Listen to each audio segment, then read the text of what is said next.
Good Friday ಪ್ರಯುಕ್ತ ರಾಷ್ಟ್ರೀಯವಾದಿ ಕ್ರೈಸ್ತರ ವೇದಿಕೆಯ ವತಿಯಿಂದ ಮಂಗಳೂರಿನ ನಗರದಲ್ಲಿರುವ ರಸ್ತೆಯಲ್ಲಿ ವೇಗ ತಡೆಯ ಉಬ್ಬುಗಳಿಗೆ ಬಣ್ಣ ಹಚ್ಚುವ ಕಾರ್ಯಕ್ರಮ ನಡೆಯಿತು.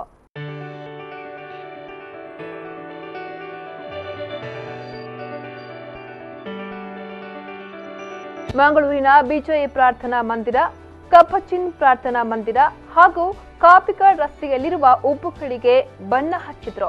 ಈ ಬಗ್ಗೆ ಮಾತನಾಡಿದ ಫ್ರಾಂಕ್ಲಿನ್ ಮೊಂತೆರೋ, ಧಾರ್ಮಿಕತೆಯೊಂದಿಗೆ ರಾಷ್ಟ್ರೀಯ ಚಿಂತನೆಯುಳ್ಳ ನಮ್ಮ ಸಂಘಟನೆ ರಾಷ್ಟ್ರದ ಹಿತವೇ ನಮಗೆ ಮುಖ್ಯ, ಅದರ ಜೊತೆಗೆ ಸಮಾಜದ ಹಿತವನ್ನ ನೋಡುತ್ತಿದ್ದೇವೆ ಎಂದರು.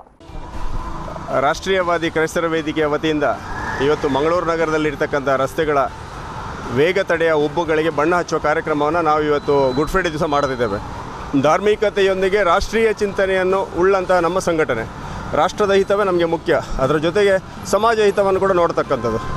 ಇವತ್ತು ಮಂಗಳೂರು ನಗರದಲ್ಲಿ ಬಿಜೈ ಪ್ರಾರ್ಥನಾ ಮಂದಿರ, ಕಪುಚಿನ್ ಪ್ರಾರ್ಥನಾ ಮಂದಿರ ಹಾಗೂ ಕಾಪಿಕಾಡ್ ರಸ್ತೆಯಲ್ಲಿರ್ತಕ್ಕಂಥ ಸರಿಸುಮಾರು ಒಂದು 10 ರಿಂದ 11 ಉಬ್ಬುಗಳನ್ನು ನಾವು ಗುರುತಿಸಿದ್ದೇವೆ.